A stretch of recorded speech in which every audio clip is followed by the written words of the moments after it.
ان کے اندر ہے۔ عبداللہ ابن عمر رضی اللہ تعالیٰ یہ فرماتے صاحب بنو اسرائیل کا یہ واقعہ اللہ کے نبی صلی اللہ علیہ وسلم نے ایک نہیں دو نہیں، میں نے متعدد مرتبہ نبی کے زبان سے نبی کی مجلس میں اس واقعے کو میں نے سنا، اور آج بھی بخاری شریف اور دیگر کتابوں کے اندر یہ واقعہ لکھا ہوا ہے۔ واقعہ یہ ہے کہ بنو اسرائیل میں ایک شخص تھا جس کا نام ہے کفر۔ اللہ نے اس کو بڑا پیسہ دیا تھا، بڑا مالدار تھا۔ دوستوں کبھی کبھی مالداری بھی انسان کو بے راہ کر دیتی ہے، مالداری کی بنا پر بھی انسان گناہوں میں مبتلا ہو جاتا ہے، بڑے بڑے گناہ کر بیٹھتا ہے۔ یہ کفر نامی انسان بڑا تھا، بڑا مالدار، مال آیا تو بے راہ ہو گیا۔ دنیا کا کوئی گناہ نہیں تھا جو کرتا نہ ہو، دنیا کا کوئی گناہ نہیں جو صاحب وہ کرتا نہ ہو، اور پورے عوام میں مشہور تھا گنہگار میں، بڑا پاپی ہے، بڑے درجے کا مجرم ہے، بہت گنہگار ہے۔ بچہ کی زبان پر یہ بات تھی، بہت گنہگار ہے۔ ایک دن صاحب اس سے ایک عورت آئی قرضہ مانگنے کے لیے کہ مجھے 60 دینار قرضہ دے دو۔ اس نے صاحب عورت خوبصورت حسین جمیل، اس نے ایک وعدہ کرایا کہ تم مجھ سے زنا کرا لو، ہم تمہیں پیسہ دے دیں گے۔ اگر زنا پر تم رضامند ہو جاؤ تو تمہیں ہم پیسہ دے دیں گے۔ وہ عورت چار ناچار مجبور ہو کر کے اس بات پر راضی ہو گئی۔ غربت بھی انسان کو کہاں سے کہاں پہنچا دیتی ہے، غربت بھی سب کے بس کی بات نہیں ہے برداشت کرنا۔ اللہ کے نبی صلی اللہ علیہ وسلم کی حدیث ہے کاد الفقر ان یکون کفرا، کبھی کبھی فقیری انسان کو کفر تک پہنچا دیتی۔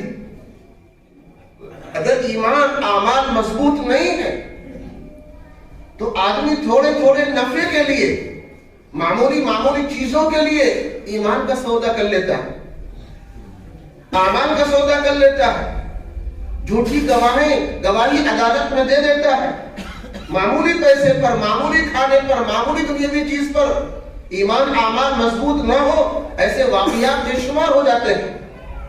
اللہ تعالیٰ ہم سب کے ایمان کو مضبوط فرمائے، آخری دم تک اللہ ہمارے ایمان کو محفوظ رکھے، ایمان ہی پر خاتمہ عطا فرمائے، ہر گناہ غلطی سے ہم سب کی اللہ حفاظت فرمائے۔ تو صاحب وہ عورت تیار ہو گئی، اب اس شخص نے اس کو پیسہ دے دیا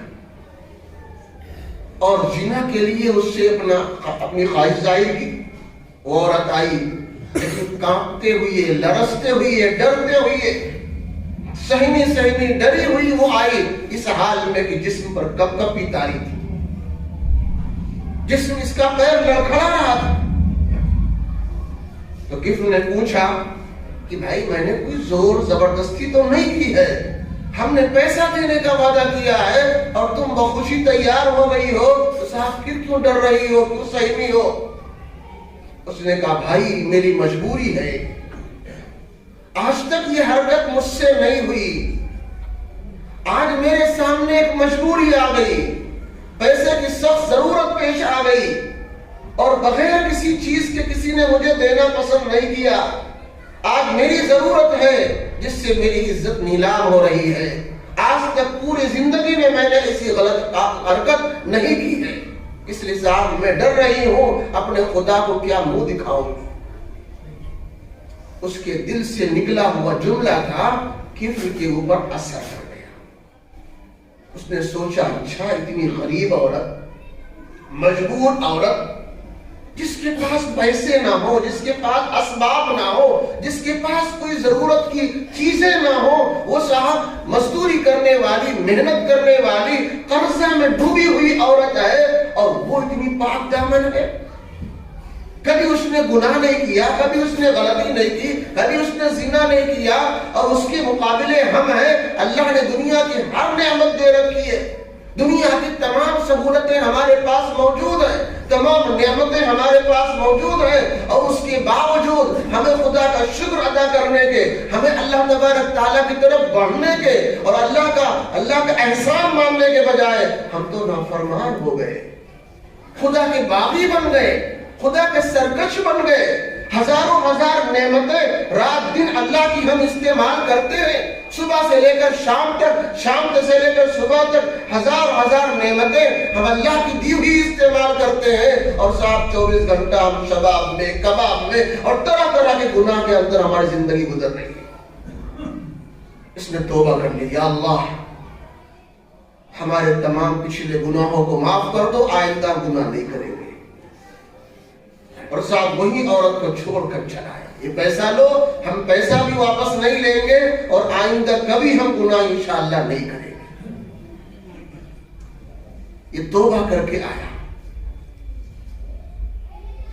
رات میں گھر میں آیا، سویا، لیٹا اور اسی میں مر گیا۔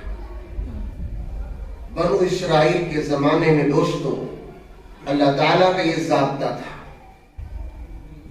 کہ جو کچھ انسان کرتا اس کے دروازے پر لکھا جاتا تھا۔ اچھا کام کیا ہے تو دروازے پر لکھا جاتا اللہ نے اس کی مغفرت کر دی، گناہ کا کام کرتا تو وہ گناہ لکھا جاتا اس نے چوری کی ہے، اس نے ڈکیتی ڈالی، اس نے فلاں گناہ کا کام کیا۔ دوستو اللہ کا بہت بہت احسان ہے، اللہ کا لاکھ لاکھ شکر ہے، اللہ نے اس امت سے یہ ضابطہ ہٹا لیا ہے۔ اگر یہ ضابطہ آج ہوتا، ہر آدمی اپنے سینے پر ہاتھ رکھ کر بتائے، ہم اپنے بچوں کو منہ دکھانے کے لائق نہ رہ جاتے۔ آج جو لوگ ہمیں نیک سمجھتے ہیں، دیندار سمجھتے ہیں، اللہ اور رسول کا چہیتا محبوب سمجھتے ہیں، جب ان کے سامنے ہمارے گناہ ہوتے اور ان کے سامنے ہمارے کرتوتیں ظاہر ہو جاتی، دوستو ہم معاشرے میں آج منہ دکھانے کے لائق نہ رہ جاتے۔ یہ اللہ کا بہت بڑا احسان ہے، کرم ہے، اللہ نے ہمارے گناہوں پر پردہ ڈال رکھا، اللہ نے پوشیدہ کر رکھا ہے۔ یہی دعا کیجیے دوستو، اللہ نے جس طرح اس دنیا میں ہمیں عزت دی ہے، ہمارے گناہوں پر پردہ فرمایا ہے، کل قیامت کے اندر اس ستاری کا معاملہ کر کے ہمارے گناہوں کو اللہ نظر انداز کر دے، ہم سب کی بخشش فرما دے۔ صبح لوگ آئے، اس کی موت کا چرچا ہوا، فلاں آدمی مر گیا، دروازے پر لکھا ہے اللہ تعالیٰ نے کفل کی بخشش فرما دی، اللہ تعالیٰ نے کفل کی بخشش فرما دی، دروازے پر یہ جملہ لکھا ہوا، قربان جاؤ اس خدا پر۔ پوری زندگی شباب میں، کباب میں، گناہ میں گزارنے والا آدمی ایک مرتبہ سچے دل سے اس نے کہا، یا اللہ جو ہوا ہوا آئندہ نہیں کروں گا، اور اسی ایک جملے پر صاحب اس کی بات میں وفات ہو گئی۔ کوئی نیک کام کرنے کا اس کو موقع نہیں دیا۔ اللہ نے ساری دنیا کے اندر، پوری کائنات کے اندر اور رہتی دنیا قیامت تک کے لیے تمام لوگوں میں اس کفل کا نام جو پہلے گناہوں کے اندر مشہور تھا، معصیت کے اندر مشہور تھا، رہتی دنیا تک قیامت تک آنے والا ہر انسان جانے گا، اللہ نے اس کی مغفرت کر دی، وہ جنتی آدمی اللہ کا محبوب بن گیا، اللہ کا برگزیدہ بندہ بن گیا، دنیا میں صاحب اس کی مغفرت کی خوشخبری سنا دی گئی۔ دیگر امتوں کے مقابلے میں صاحب یہ امت خیر الامت ہے، ہزاروں درجے پچھلی امتوں کے مقابلے میں بہتر ہے۔ اپنے نبی کے صدقے کے فعل میں اللہ نے اس کو خیر الامت کا لقب دیا ہے۔ دنیا میں آئی سب سے بعد میں، جنت میں داخلہ سب سے اول ہوگا، جنت میں پہلے ایک امت جنت میں جائے گی۔ دوستو اگر بنو اسرائیل کے ایک گنہگار کو اس کی توبہ پر، اس کی ندامت پر، اس کے دل سے نکلے ہوئے ایک جملے پر کہ میں آئندہ گناہ نہیں کروں گا، اگر اللہ اس کو معاف کر سکتا ہے تو اس خیر الامت کے افراد کو اللہ نہیں معاف کرے گا۔ دوستو جو پچھلے ہمارے کرتوت ہو، گناہ ہو، غلطیاں ہو، سچے دل سے انسان توبہ کر لے، یا اللہ ہم آئندہ نہیں کریں گے، جو ہوا تو ہو گیا، یا اللہ تو بڑا غفار ہے، ستار ہے، بہت ہی رحم کرنے والا ہے، ہماری پچھلی غلطیوں پر معافی کا قلم پھیر دے اور آئندہ مجھے جو زندگی بچی ہے صحیح کام کی توفیق دے دے۔ اتنے بڑے بڑے لوگوں کو اللہ پاک نے معاف فرما دیا۔